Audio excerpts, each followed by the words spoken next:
आप दशा माता का पूजन करने जा रहे हैं। पीपल के वृक्ष के नीचे दशा माता का पूजन करें ना करें, पहले भी कहा है आपको, आप पीपल के पेड़ की पूजन करने नहीं जा रहे, आप दशा माता का पूजन करने जा रहे हैं। अब वो दशा माता अगर पीपल के वृक्ष के नीचे बैठी है तो आप पूजन कर सकते हो, उसमें कोई दोष नहीं होगा। आप दशा माता की पूजन करने जा रहे हैं।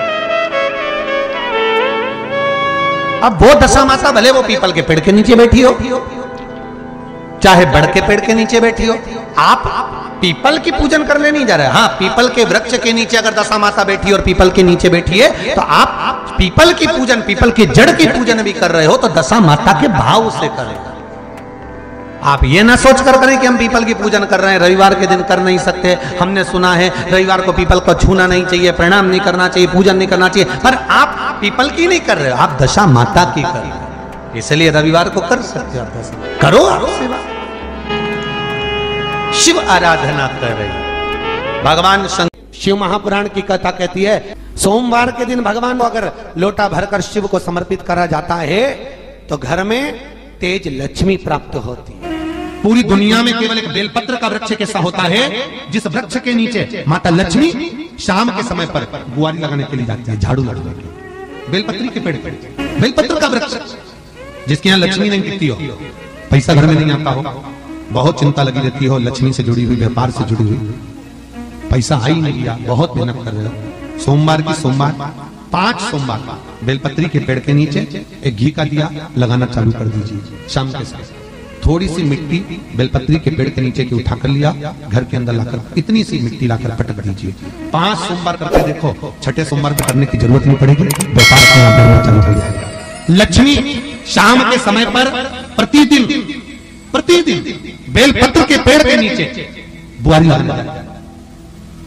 अगर तेरे घर में लक्ष्मी नहीं आ रही हो तो कमल गट्टे को पानी में डाल शिव जी को चढ़ा कर।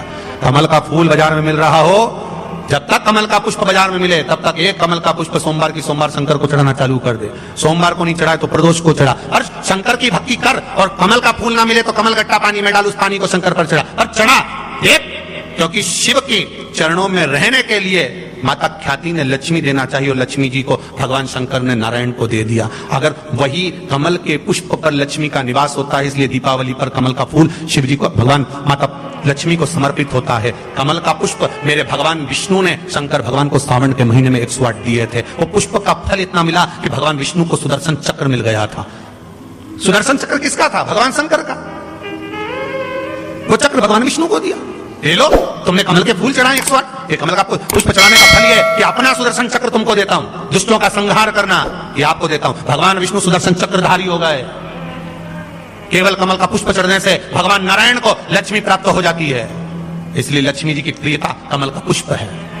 वो कमल के पुष्प का जल, कमल का जल या कमल गट्टे का जल शंकर पर आप प्रदोष की प्रदोष, सोमवार की सोमवार नहीं आ रही ना लक्ष्मी, पैसा नहीं आ रहा, अब आपने सब दूर माथा टेक लिया, चढ़ाना चालू करो। एक कमल गट्टा पानी में डालो, उस पानी को शिव जी को चढ़ाओ, चढ़ाइए।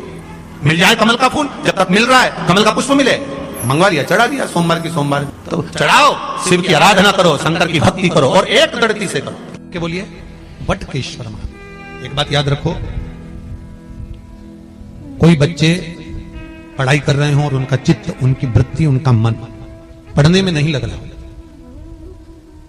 गलत जगह पर बच्चों का चित्त जा रहा हो, कोई व्यसन में, कोई घूमने में फिरने में, दोस्त यारों में, तो बड़ के पेड़ के नीचे, बड़ के पत्ते के ऊपर शंकर भगवान के शिवलिंग का निर्माण करें, बालू रेत का शिवलिंग बनाए, उसकी पूजन करें, और पूजन करने के बाद उसी बड़ के पत्ते पर रखे हुए शंकर भगवान को पूजन आदि करने के बाद नदी में विसर्जन कर दें। उस बड़ के पत्ते को लेकर आ जाए, जहां पर बालक सोता हो, जो गलत संगत में पड़ रहा हो, या गलत जगह जा रहा हो, या चिड़चिड़ प्रवृत्ति में हो, उसके पलंग के सिराने में उस पत्ते को 1 महीने के लिए रख दीजिए। बच्चा गलत संगत से छूट जाएगा, उसकी चित्त वृत्ति वापस विद्या की ओर अर्जन होने में लग जाएगी। वटकेश्वर महादेव का इतना प्रमाण हमारे शास्त्र वर्णन करते हैं महाराज। वटकेश्वर, जिनका अदालत में कोई काम चल रहा हो, प्रशासनिक कोई कार्य और नहीं हो रहा हो, तो बटकेश्वर महादेव की पूजन बड़ के पेड़ के नीचे बालू रेत का शिवलिंग बनाए, बिना पत्ते पर, केवल भूमि पर, उसकी पूजन करें, दही चढ़ाएं, चढ़े हुए दही को घर में लेकर आए, शंकर भगवान का विसर्जन करने के बाद में चढ़े हुए दही को घर पर लेकर आए, उसका हाथ से एक रुमाल पर छापा लगा लें, अदालत में जब भी आप जाएं, प्रशासनिक कार्य के लिए कभी भी जाएं, उस रुमाल को जेब में रखकर लेकर जाएं, आपका कार्य सफल होगा। बटकेश्वर महादेव का इतना प्रभाव। बटकेश्वर महादेव का पूजन अर्चना स्मरण जीव को सुख प्रदान करे, भगवान शंकर को आनंद की अनुभूति कराए। भगवान शिव चावल का एक आखा दाना जानते हो, पूरा खंडित चावल नहीं, कितना चावल, एक दाना चावल का शंकर भगवान के शिवलिंग पर समर्पित करिए। एक बेलपत्र जिसका डंडी का मुख अपनी ओर हो, जहां से चावल चढ़ाया है, उस चावल के ऊपर अपनी कामना कर कर रख दीजिए और चंद्रमौली भगवान का स्मरण करिए। कौन से भगवान? शंकर भगवान का सर्वश्रेष्ठ सुंदर नाम है चंद्रमौली। चंद्रमौली भगवान का स्मरण करिए, अपनी कामना कर कर बेलपत्र समर्पित कर कर शिव जी पर एक लोटा पानी, एक जल पात्र समर्पित करो, कलश से जल चढ़ा दीजिए, नैनों में वो जल लगाकर अपनी कामना कर कर वापिस घर को आइए। अगली शरद पूर्णिमा आएगी, जो कामना करी है मेरा चंद्रमौली भोलेनाथ उसे पूर्ण कर ही देगा।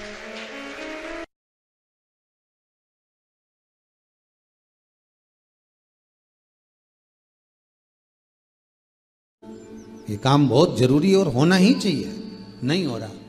एक कटोरी में गंगा का जल निकाल लीजिए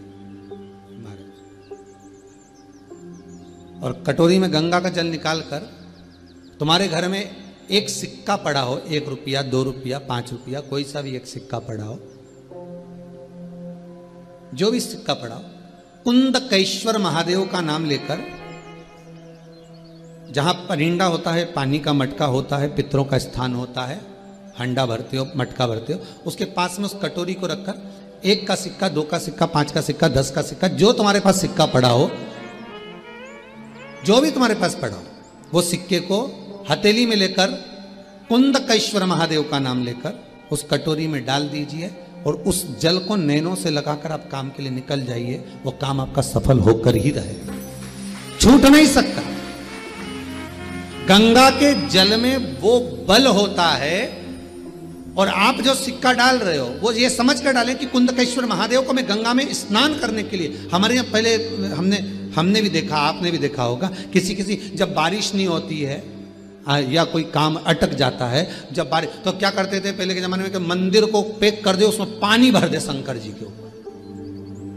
आपने कई जगह देखा होगा, उसमें शिव जी को डुबा, तो किसके लिए डुबाते थे? कुंदकेश्वर महादेव के लिए। ये नियम है कुंदकेश्वर महादेव का। पर आज के जमाने में तो चंपेश्वर महादेव है तो उनको भी डुबा दे, गुप्तेश्वर महादेव है तो उनको भी डुबा दे। ये उनके लिए नहीं है। कुंदकेश्वर महादेव किनका नाम है? जम के बोलिए, कुंदकेश्वर महादेव। ये कुंदकेश्वर महादेव को उस कटोरी में, उस बाटकी में सिक्के को डाल, और फिर जब आपका काम हो जाए, आप जिससे मिलने गए हो, जिससे काम की बात करने गए और काम हो गया, तो वो जल ले जाकर सिक्के के साथ, सिक्का तो डालो मंदिर में, कहीं दान पेटी आदि में, और वो जल भगवान कुंदकेश्वर के नाम से शिव जी को समर्पित कर दो। बाबा से विनती करो, बहुत बहुत साधुवाद है बाबा, आपने मेरी लाज रख ली, तेरी कृपा बनी रहे, बस ये सुख मिलता, उसको धन्यवाद दो बाबा को। बार बार हम तो रोज कहते, रोज प्रतिदिन उठो और उठते से धन्यवाद दे दो, धन्यवाद, उठते से